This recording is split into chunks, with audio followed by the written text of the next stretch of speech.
Όταν καταλάβεις και συνειδητοποιήσεις ότι ο Θεός δεν είναι τιμωρός, ο Θεός είναι αγάπη.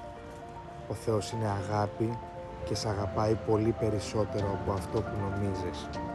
Ο Θεός είναι αγάπη, είναι έλεος, είναι ευλογίες γεμάτος ο Θεός.